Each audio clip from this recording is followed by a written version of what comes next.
Ребят, привет! Привет, Нави Гейминг. У нас интервью с Алексеем Колесниковым и Эмилием Кучеровым.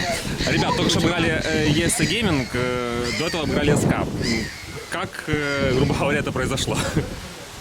Ну, знаешь, если по-честному, наверное, просто у нас в СНГ все-таки уже давным-давно есть порядка 15 игроков, да, которые, если собираются вместе и начинают работать, они могут многое. Это правда.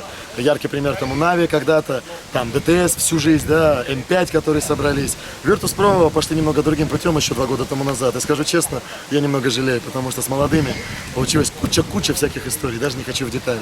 Сейчас мы с ребятками в этом году собрали этот состав и просто, ты знаешь, шли свою дорогу, да. Мы проигрывали в интернете какие-то определенным командам вообще, да, то есть непонятно как.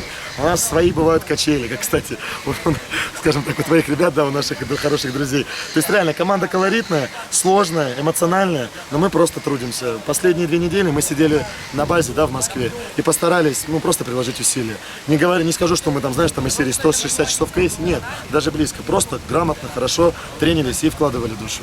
Мое мнение, пока что первые результаты говорят о том, что работа была проделана.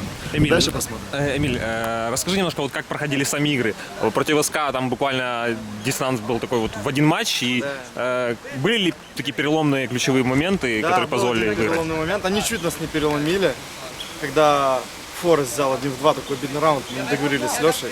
Вот это, а потом они после этого еще один взяли, ну и начали набирать раунды. Вот это немножко нас чуть не сломило, но потом мы тоже их переломили, нашли лазейку, можно сказать, на Б. Мы просто ходили туда, знали, что у нас это получается. И на прагах у нас тоже, мы всех обыгрывали на прагах, также 3 БДФ, ну наш раунд на Б.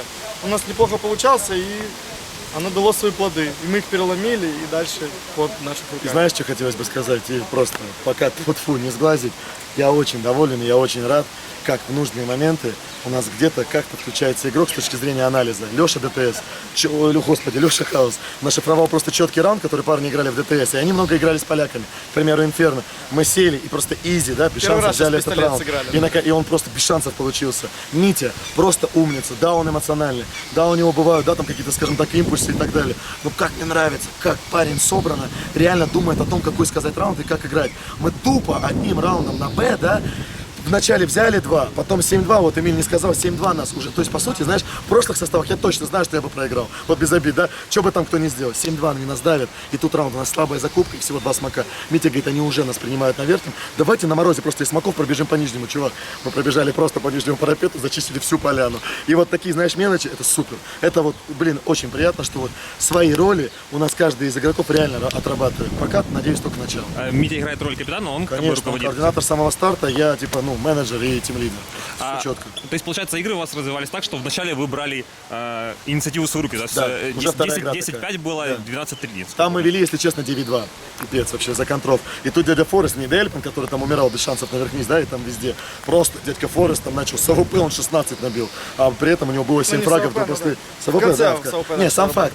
Круто. Взяли этот, наконец, этот последний раунд. Не ничья. Не дай бог 16-14, и тебя переломили, и ты потом с упущенными возможностями. Все. Команда опытная, один молодой там без шансов голову ставит. По-моему, все неплохо. Мы тренировались очень усердно, у нас такие условия были спартанские. После таких условий только выигрыш чемпионата. Ну я так думаю. Да, спасибо менеджменту, да, согласен. Передать привет Антоше, да, нашему, всем нашим болельщикам, блин, вечным нашим болельщикам. И реально надеюсь, мы потихоньку начинаем наконец давать позитивы. Конечно, я не знаю, что будет с КС, но зато будет CSGO.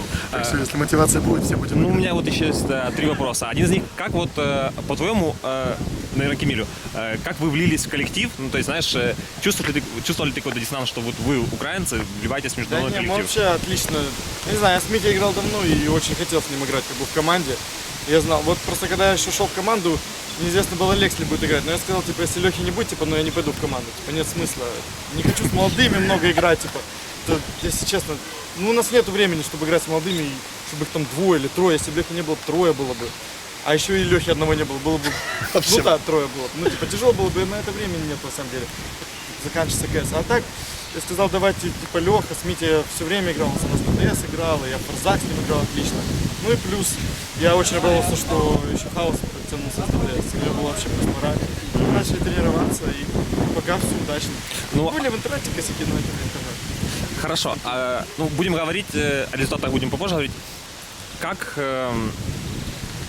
вы оцениваете свою подготовку? То есть вы ехали на турнир сначала на биоквалификацию. Да. То есть было ли давление, что вы можете не пройти на основной этап? То есть, Это или- давление было только со стороны, господи, уже вечно нашего страдающего, да, верхушки, которая просто уже столько видела, вроде как мы должны, да, а вон мы там смотались на ВЦГ, смотались туда, просто без шансов отлетали. Вот я уверен, там люди больше переживали, а я просто видел, особенно последнюю неделю, но это объективно, знаешь, форму команды, игре с топом. 2 недели тому назад нас фнатики стерли, да, а уже через неделю мы просто играли на равных, а потом в последние дни еще и выиграли. Это же говорит о том, да, что ты реально прогрессируешь. Вот и все. Мы сюда приехали, мы опытные, так же как Леха. Вон, хороший комментарий сказал Леха. Он говорит, я ехал на буткемп с мыслями, ну, попробуем. Ехал с буткемпа сюда, он с мыслями, нифига, так мы можем. А сейчас он вообще понимает, так ничего, мы вообще все можем. То есть вот сейчас я оцениваю ситуацию так. Сделали неплохой задел, да, пока в групповой, а команд здесь мало, всего 8, да? Да. То есть финальная часть будет всего 4 команды. Короче, вот учитывая нашу форму и вот эту сейчас уверенность, ну только мы сами можем, как идиоты, да, не позволить себе, я не говорю выиграть, да, но просто жесточайшую показать игру в плей-офф. Вот только мы сами. Я верю, что это просто не случится. Я очень уверен в своей команде. Мне это приятно. Ну, у вас осталась еще одна игра. Факт, сейчас они, кстати, ведут 14-10 в СК. Не, это далеко, да, я не знаю, их там ЕСЦ обыграли уверенно. Отличные пацаны, так что сейчас вот еще уже очень будем собираться. Очень хорошие парни.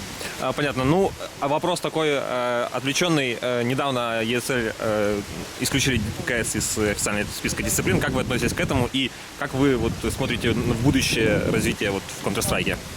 Ну, если субъективно, то помнишь, да, уже полгода все ныли и писали, КС умрет, да, потом пошли вот эти маленькие турниры со спорными выплатами призовых и всякие, да, там моменты. Не, если А без сейчас, видишь, официально сразу 2 новости. Я чисто пальцем в небо, но это мой опыт. По-моему, просто там кто из Valve просто объяснил пацанам, не ставьте старую игру, сейчас мы дошлифуем CSGO, да, и зарядим на топовые турниры. Сейчас, секунду, и зарядим на топовые турниры. Я уверен, что Valve доработает CSGO, и вообще не будет проблем у этой аудитории. Если ты даже следил, я уверен, ты следил, за 2 месяца Valve сделали столько хорошего Патчи, CSGO, да. сколько не было до этого за полгода, за год. Я отлично с оптимизмом смотрю. Ну, я слышал, что CSGO будет промежуточной дисциплиной к Counter-Strike 2, на самом деле. Может быть, Valve, по-моему, через 10 лет только будет Counter-Strike 2. Ну да, то есть я правда, мне кажется, все круто. Киберспорт на диком подъеме, игры типа StarCraft и Dota LoL просто супер. Все, я по КСу даже не переживаю. По-любому будут супер турниры бежать на игру. с классными призовыми. понятно. Хорошо, ребят, спасибо вам за интервью. Давай, Удачи на еще турнире. увидимся. Да, Всё. удачи.